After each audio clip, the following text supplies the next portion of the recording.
The Portland is Home team talks real estate. Whether you live here or you're on your way, Audra and Andrew Galler work hard to welcome you home. They make the whole real estate process attainable, educational, and fun. After all, it is the biggest transaction of your life. The Portland is Home team talks real estate. I'm Michelle Odell, your host. And now, Audra and Andrew Galler. Hi, Michelle. Michelle, hello. Hello. It is February 16th, 2023. You guys have been extremely busy with your children. It's been a great winter so far, but now it's time to get back to work and tell the people what's going on with real estate and everything surrounding real estate. We have an awesome guest here with us today. His name is Todd McAllister. Yeah, Todd from OnStage for premium results. They're in Seattle and Portland, and we're going to hear all about the staging process, what happens behind the scenes, like the little elves in the warehouse that help get your house ready. But first, it's Andrew Galler's Market Minute. As we all know, every superhero needs a theme song. So I'm glad I have mine. You do. Welcome, everybody, to my Market Minute. Long time no talk. How y'all doing? So it's the middle of February, and I don't know how that happened so quickly. You know, it's an interesting market, for lack of a better term. If you guys were looking at me, you'd see my quotation mark fingers moving up and down, doing that thing.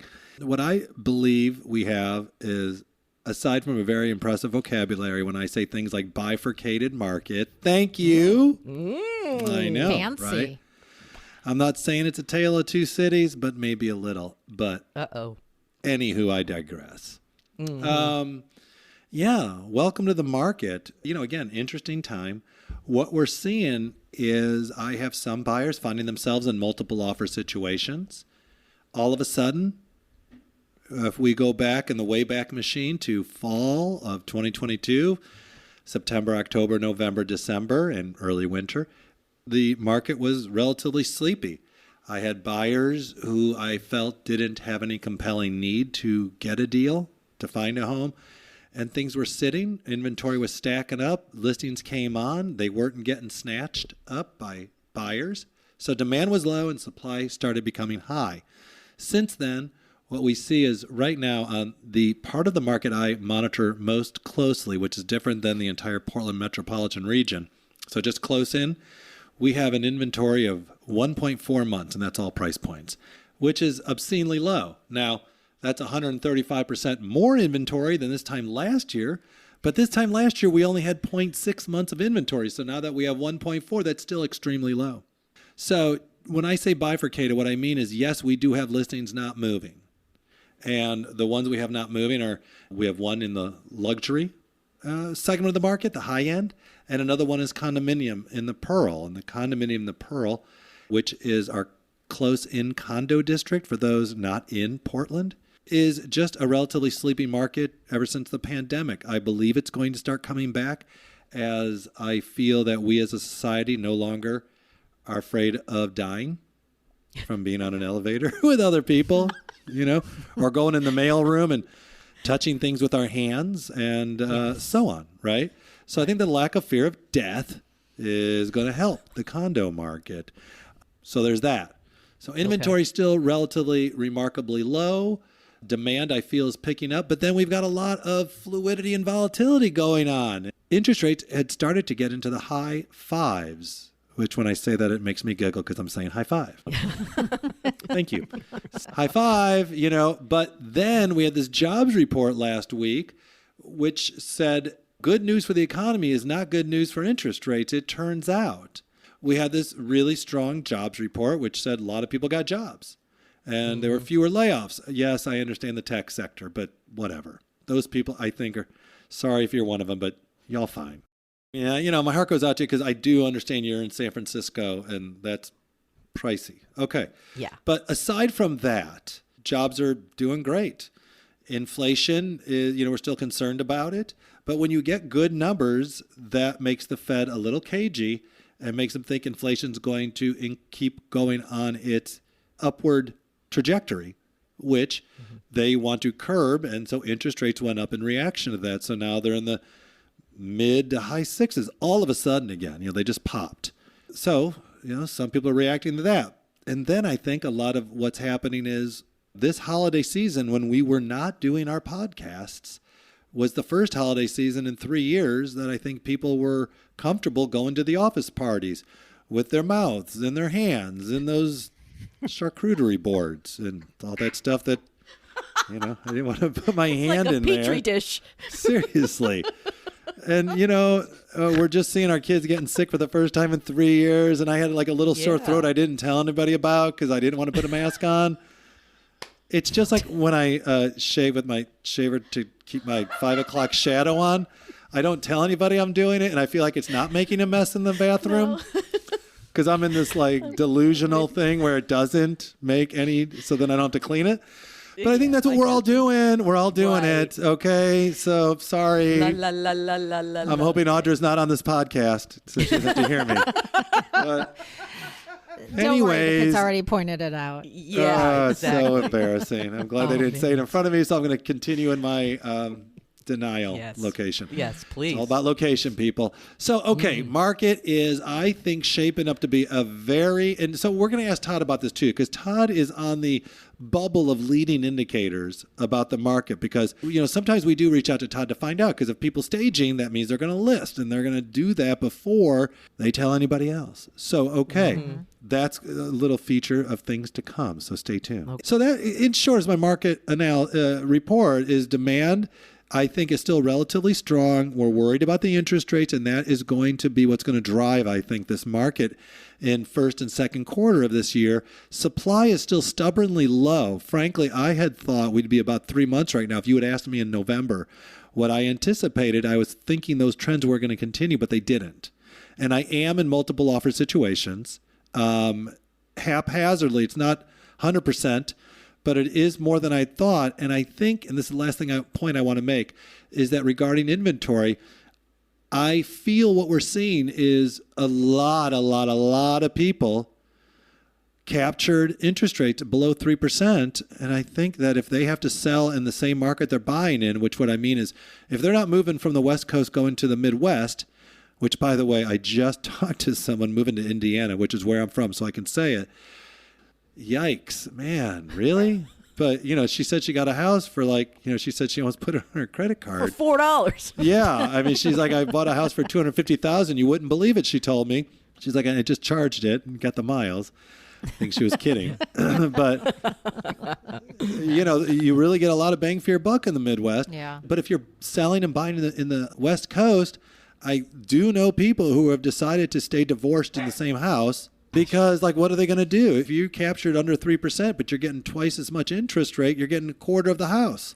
So I think there's a lot of people who aren't selling because they don't want to get rid of that interest rate. And I think that's going to keep supply, maybe, we'll see, relatively low. And that is my market 5 minute.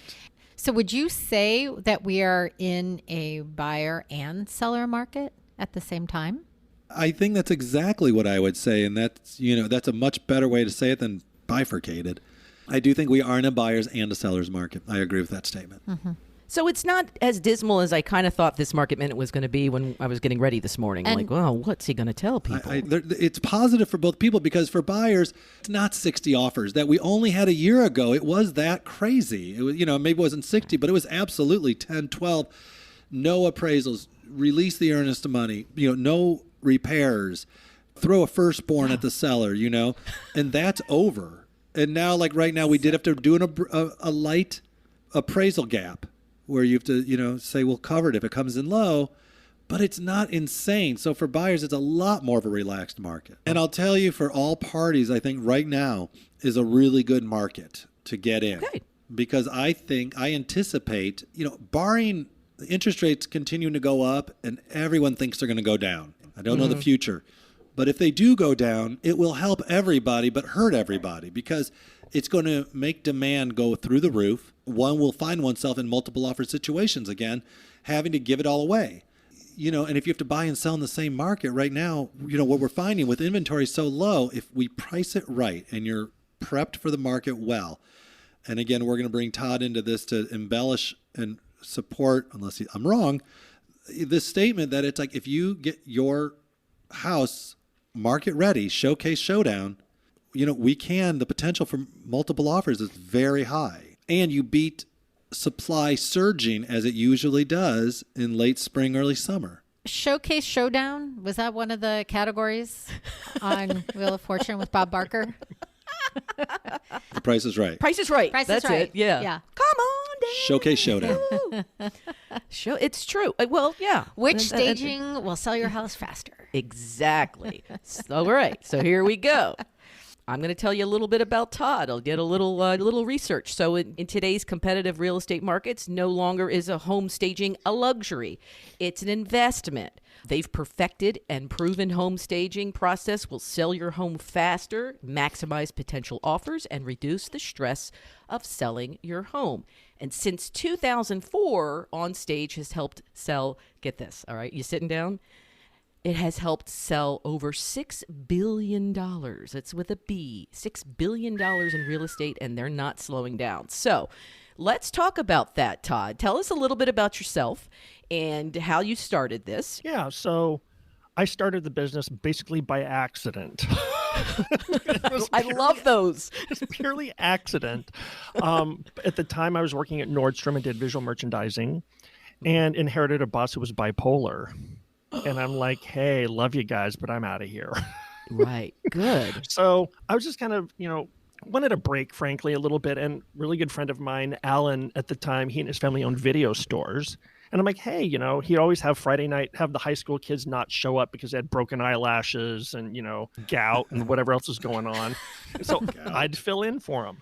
And it got to the point to where, I was walking by my neighbors down the street at the time, and they were real estate agents. We're just chit-chatting. They said, we've got this house on the market. And I think it was either in a little suburban area of Portland called Scappoose or St. Helens. And it wasn't the standard kind of you walk in the front door and you're in an entry. It was more like you walk in the front door and it's the dining room. It was and it was empty. And they're like, we're getting activity on this house, but no one's biting. And I said, well, maybe you should stage it.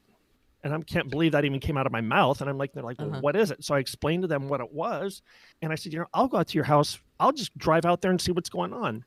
And gave them a flimsy little estimate, went out there and the next week, I think Carrie called and she's like, you know what? Jose and I want to do the staging thing.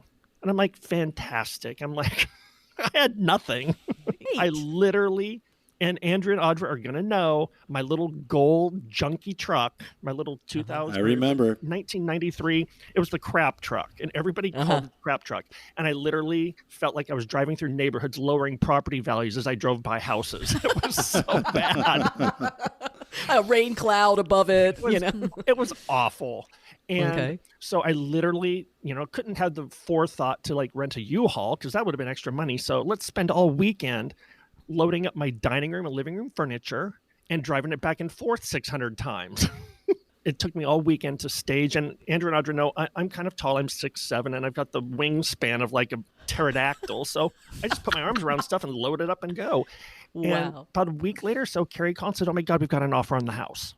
And Jose at the time, he was the managing broker. And I didn't really know, at that time I was like, I didn't know what a managing broker was. I was just like, okay. And he started telling people in his office about it. And it literally just started. I mean, I had no contract. We had no business license. I was flying by the seat of my pants. But this thing started happening. And Alan got irritated because I was the one actually starting to call in and not show up to work because I had staging jobs. And so it just evolved, and I maxed out my credit card. He had a weird little space. It was called the Satin Doll, and it was an old strip club. And so that was our first warehouse. It was like 900 square feet, and it took off from there.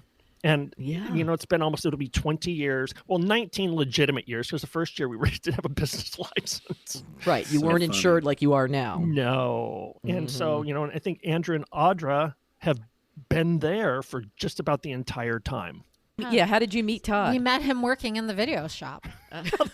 Everyone went to the video store. We lived a few blocks away. We were living over there. And we were just, so Andrew started real estate, is it 22 years ago? Yeah, 2001. Yeah, so 22 years ago. So we had just started, It was interesting because I remember when he was saying, hey, I'm doing this thing, and no one was doing it then. No one was really staging the houses. And I thought, ooh, this is something that I could really get behind. So that's how we used Todd our first time. And it was just a no-brainer at that point. You know, we were really pushing it heavy because of the things that Todd was saying with the space. One of the things that we tell our sellers all the time is we don't want people trying to figure out what this space is, or if a couch fits, or this is too big, how do I zone it? We want them to focus on falling in love with the home. And one of the best ways to do that is through staging. We do a lot of prep for our listings. We do a ton of prep. We really get involved.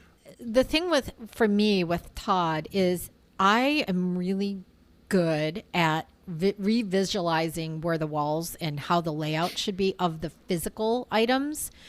And Todd is really good at bringing in all the ancillary objects like the couches and the lamps and figuring that space out.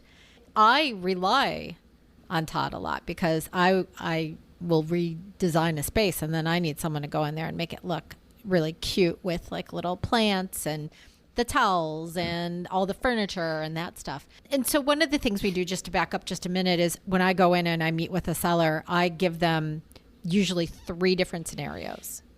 So it's the circles of priority, basically. And that's what we call them. And it goes along with our loan to list program that we also have to do the work that I am suggesting. So 3 different scenarios. And the first one is like, you know, the minimal things of deep clean and window washing and whatnot.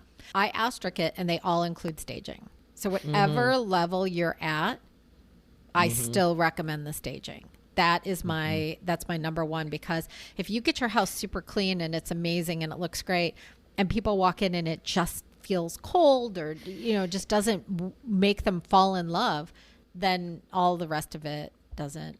I mean, it matters, but it helps sell your home faster. Exactly. 9 times out of 10. It's just as much a mental and emotional process as it is physically changing and primping your home. That it's really about setting that stage so the person, like you said before, so they can have the freedom. It already looks beautiful. Then they can kind of imagine their own furniture in there, but they're not dwelling on it. They're like, okay, that's beautiful. The way they have their couch and their dining room table, that's gorgeous. You know, when I first started, I thought, you know, I'm just going to put furniture into a house and just be done with it and move on. And over the years, I've kind of realized, and I think most agents do, you don't really know what you're getting into until you get into it. And it's really becomes emotional. I mean, buying and selling is hugely emotional for everybody involved. I want to know people's business. I get into the sellers and say, you know, I don't want to get into your business, but I need to. I need to know what's going on. Are they divorcing? Is it a death? Is it an estate? Whatever it is. And typically agents that I have worked with in the past or have and I don't call them customers, I call them clients. And it becomes a partnership over the years. And they kind of fill me in on what's going on, circumstance, so I know emotionally what I'm walking into. And every situation is completely different because the lives involved, it's different. So when I can know that, I know exactly what I'm going into, and then I know how to address it emotionally. Do I need to take baby steps? People lose themselves in the process. Sellers, they've got 400 dots of things to do, and it's like refinishing floors, paint, carpet, landscape, all this stuff, and they're just overwhelmed, and they lose themselves in it. I always tell people, it's like, you know, work on the list, but reward yourself through the process. And they're like, they look at me and I'm like, no, you're going to lose yourself. Go have a glass of wine, go out to dinner, whatever those things are that keeps you going, do it, because it's going to kind of feed you as you're going through the process. And I can tell you, 18 years ago, this never would have come out of my mouth because I didn't know. You know, it's just like you learn as you go. I enjoy the process. And like I've touched on before, it's a partnership. When you are genuine with your clients, people pick up on that because normally, and I've been told this before, when sellers find out that a stager's coming, they get defensive because it's like they're going to come here and just annihilate everything they've got going on. It's like, why, you know? And I tell people, I'm not here to judge what you have. I'm here to get you the most money possible in the fastest amount of time. And when you break that down to them, they're like, okay, hey, and I try to make the process fun, because if you don't have fun doing it, they just feed off of the energy. And if you would come in like a wet rag, it's like, who wants to be around that energy? Very few people. No one wants that. No one. You're already so stressed as it is. Yeah. So it's like you've got to have fun with it. And I'm just a huge proponent of staging, just because it's like we touched on earlier, people buy with emotion. And a lot of times if people they're looking online first. I mean, when we all started in this business, that little crazy thing, the internet wasn't around. Buyers today are looking online first. And by human nature, they're going to go to what's most beautiful. You could have 3 $500,000 houses. One is occupied and it's got the Barca lounger and all this creature comforts there. One's empty and one's beautifully staged. I fully get how comfortable a Barca lounger is. I get it, but they're not beautiful. And so people are naturally going to go to what looks most beautiful, regardless if they live that way or not. It's creating that image. And it's kind of like, if you go to a fast food restaurant and you look at the reader board and they've got a beautiful burger all up there. And then, you open up the bag and the burger's all smashed and falling apart. And it's like, if they actually showed you what you got on the reader board, people wouldn't buy it. Would never buy it. That recently happened to me with one of my kids. They were like, why does the burger look so bad? Like, because that's reality. That's reality. It doesn't look like the commercial. And everybody's happy while they're eating. Yeah. You would definitely take the stress out of the thing. You have a 3-prong method. Talk about that a little bit. I will go to the consultation. I kind of get in the business to find out where they're at and where we're going on the journey a little bit.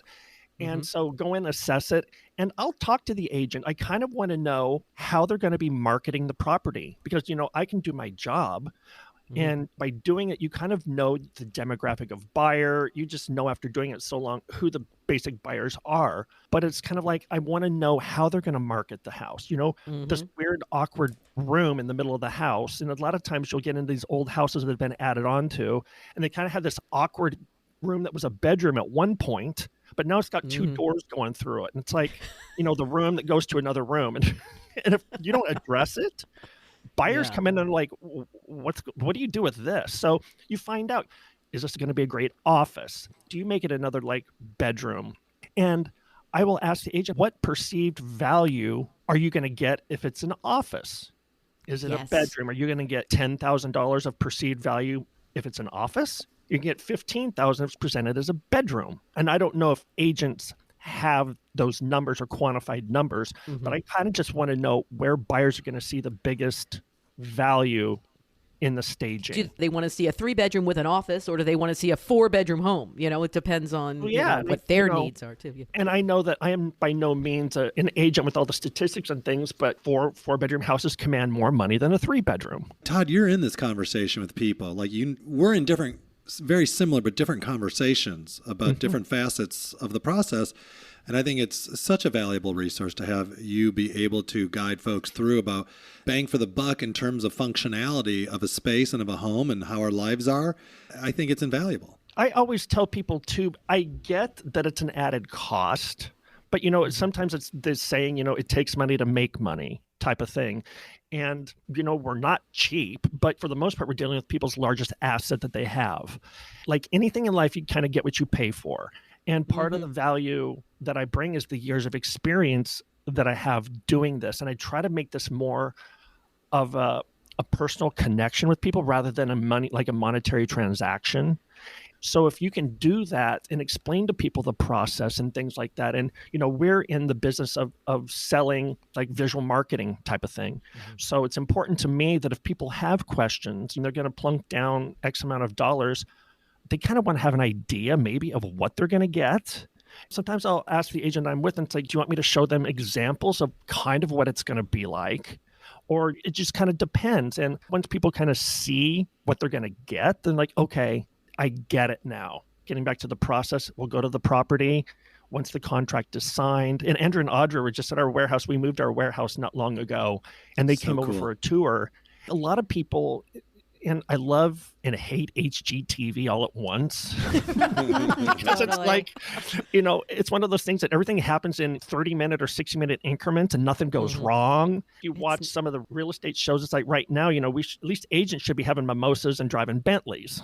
But that's not the reality we all live in. It's just like that terrible burger that we were talking about. Yes, and it's like stuff, and I'm just going to say it, shit goes wrong staging.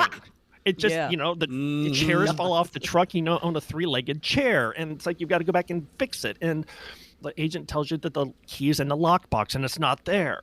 So then, it just sets up the day for just the domino effect. Once you go to the warehouse, we pull all the inventory, we get it all loaded up, take it to the job, stage it, if you will.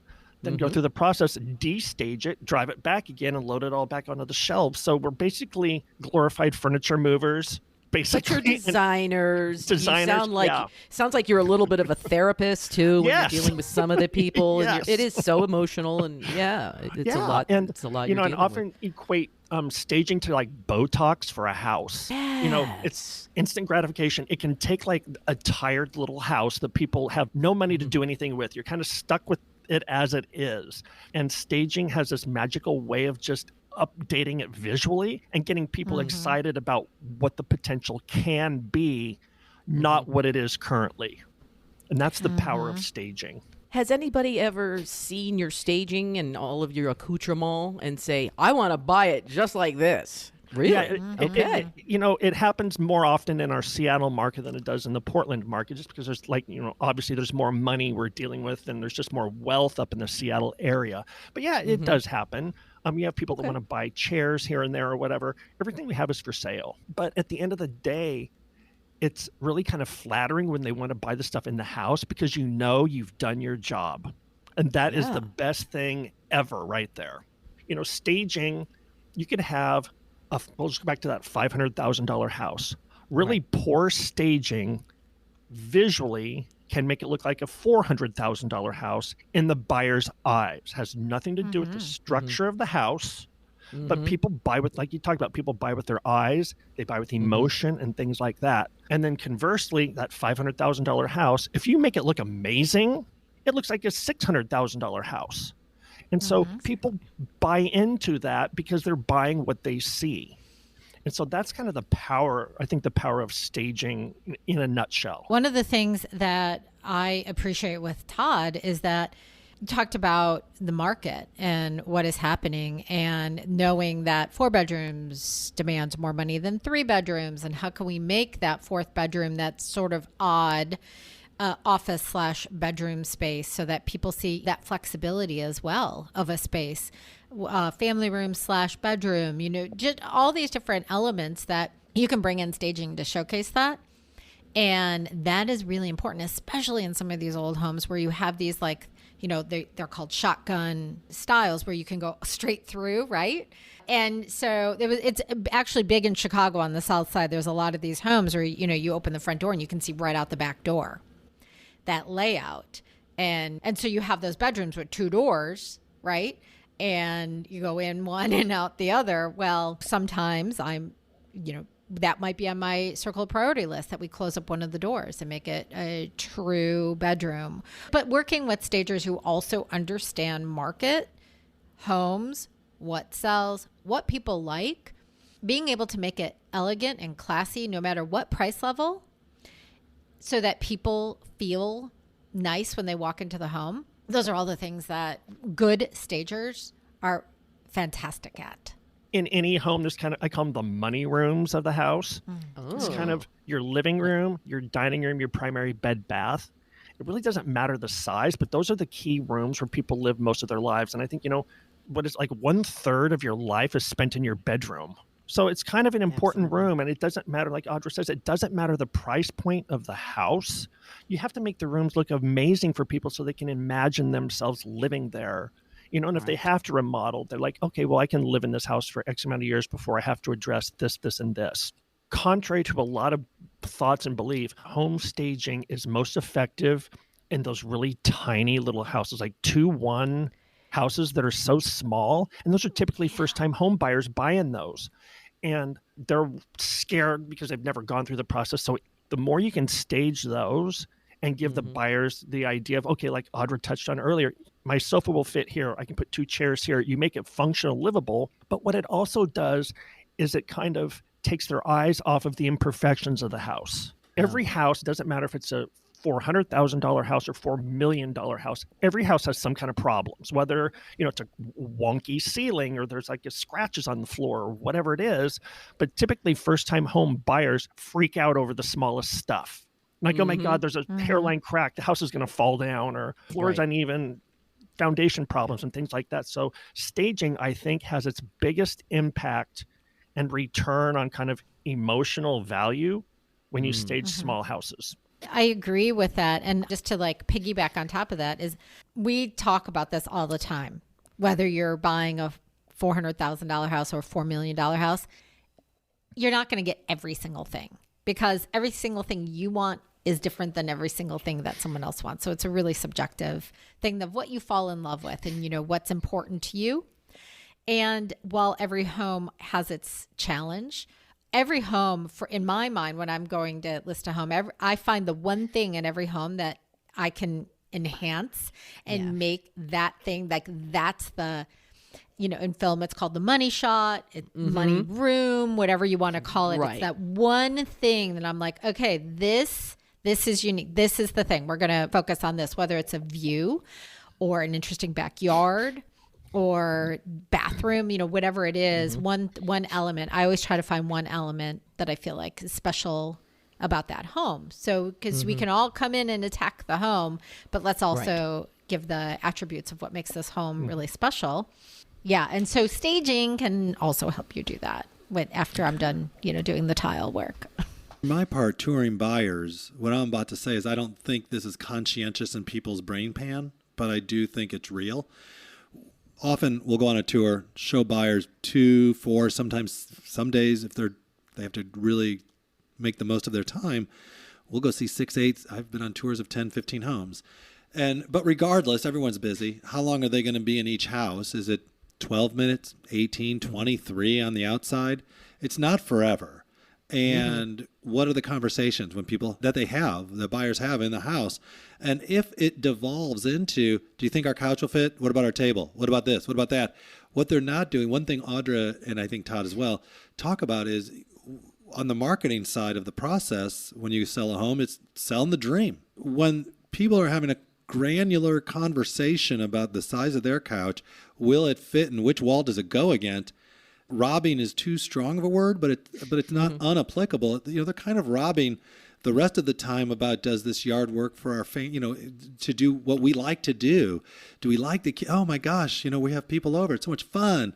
No, they're talking about this real mechanical, minutia, this stuff that is imperative. Like it's the most important stuff. And when one walks into, again, I'm speaking in generalizations, but in general, when any of us walk into a room and it's all set up, we accept it. We don't need to talk about will a table fit. We see that table and unconsciously or consciously we can say, okay, our table's slightly bigger, smaller, whatever. But they accept the space. It's defined. And they don't dwell on little things. Right. Okay. And frankly, I can't tell you how many times the excitement of we saw it, we're at the inspection, we're going through the process, and then it's key day and we're all so excited. Oh, look, here's your new house. And I never mention it out loud, but it's like, it doesn't look as good as it did when all the stuff is in there.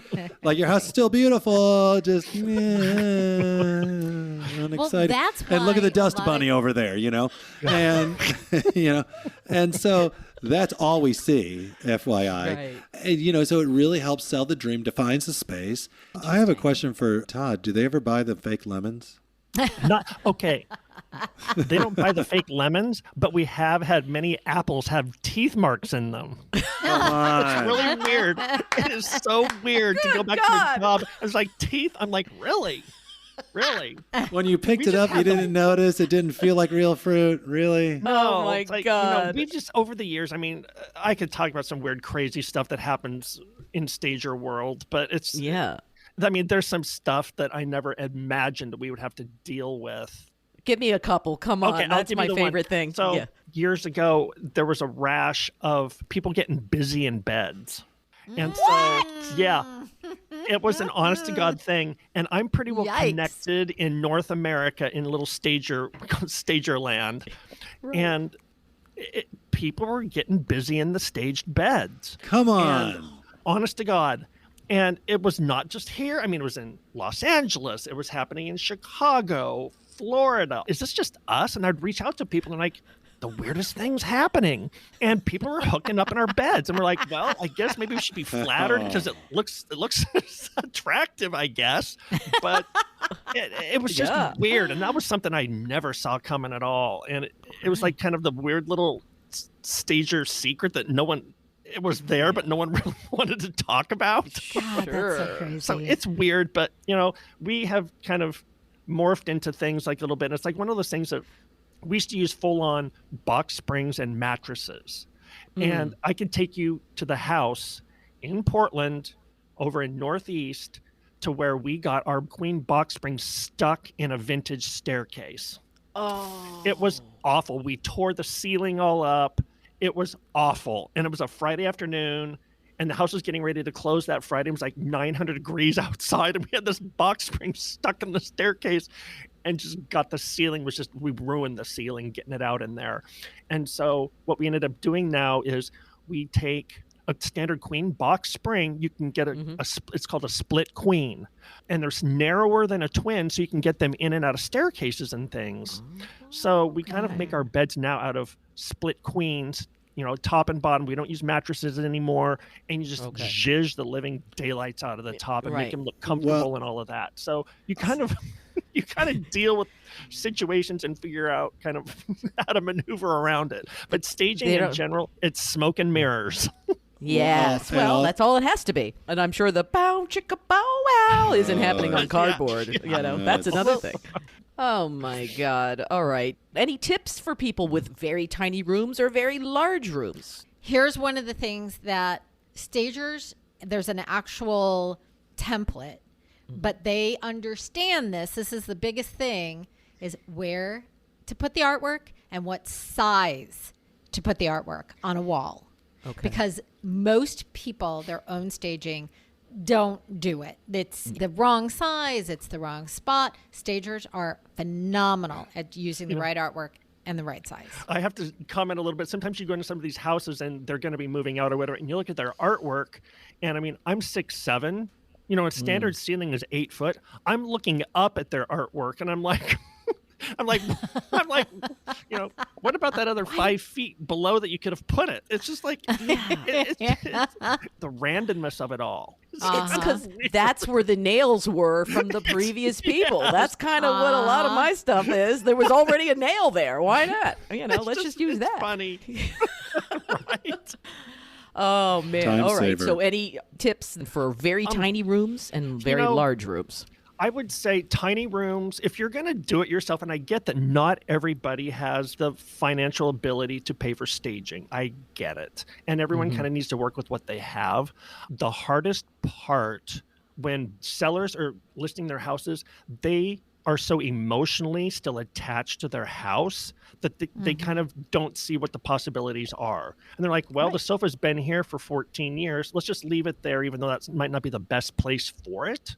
And I think what they could do is the best money to spend is just have a stager or professional person come through and give suggestions on what they can do. I mean, it might be depending on the market. And, I tend not to throw out numbers because people are like, oh my God, in San Francisco it's $1,000, and Miami it's $250. But it's probably in general less than $1,000. I would say just in general, to get a report and kind of walk through the house and walk through and say, okay, I would take this sofa, move it over here, because what happens is stagers have most stagers should have the ability to walk through, and you kind of have to lead people through the house, through the furniture. You kind of have to know the traffic flow and things like that, how they're going to maneuver through the house. But then you also have to take into account, how is it going to photograph? Are they going to stand at the front door? And what are they going to see in the photos? So you kind of have to think about maneuverability through the house, but also photography. It's kind of a three-pronged thing. So a lot of people don't think about those aspects.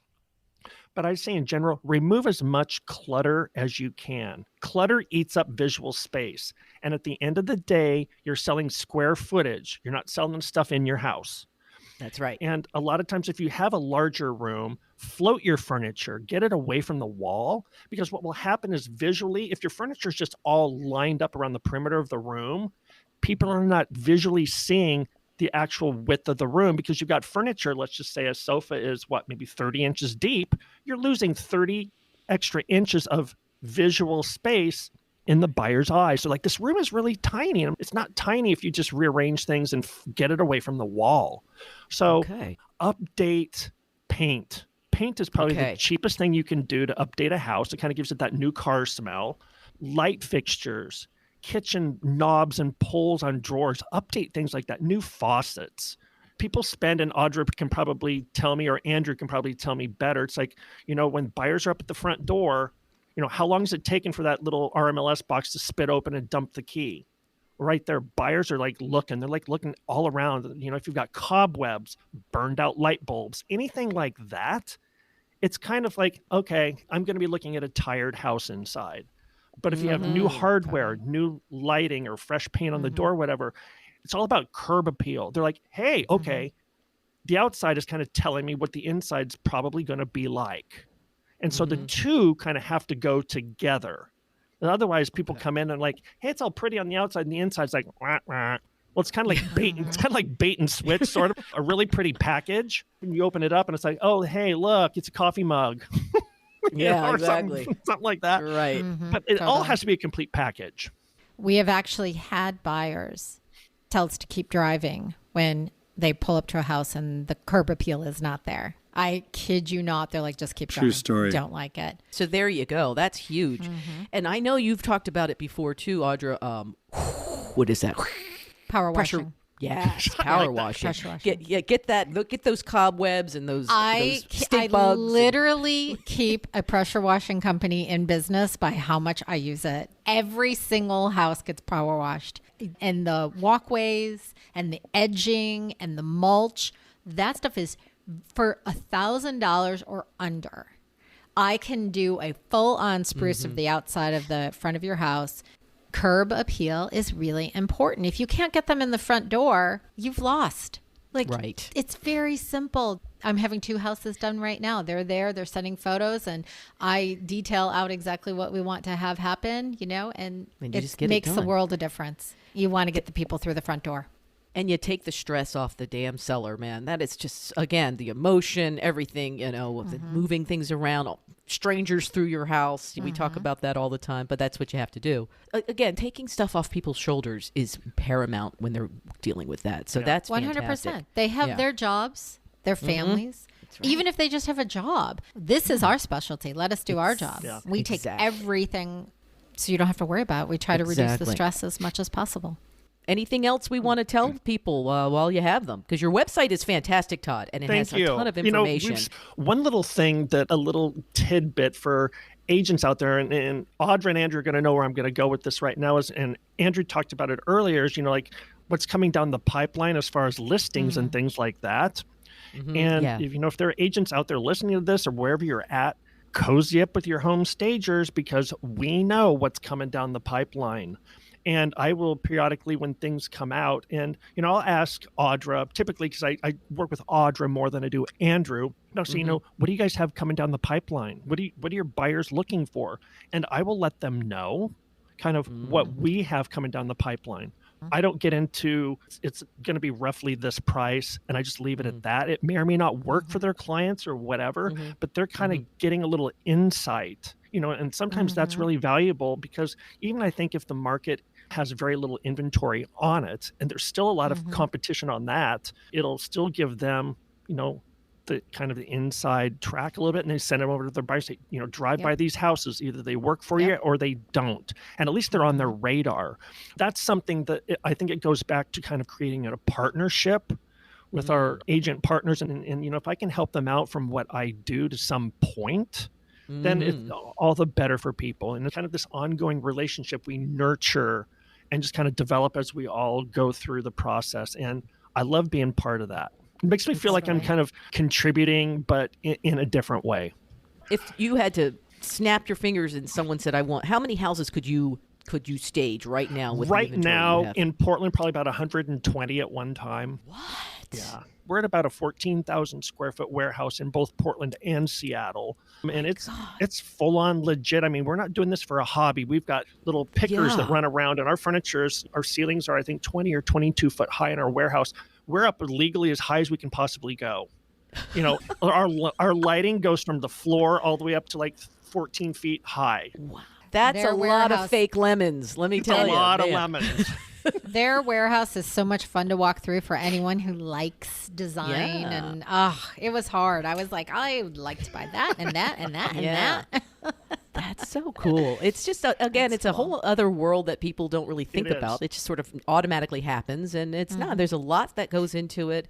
A lot of hard work. You have a nice staff. How many people on your... We have, in between the two locations, probably about 40 employees.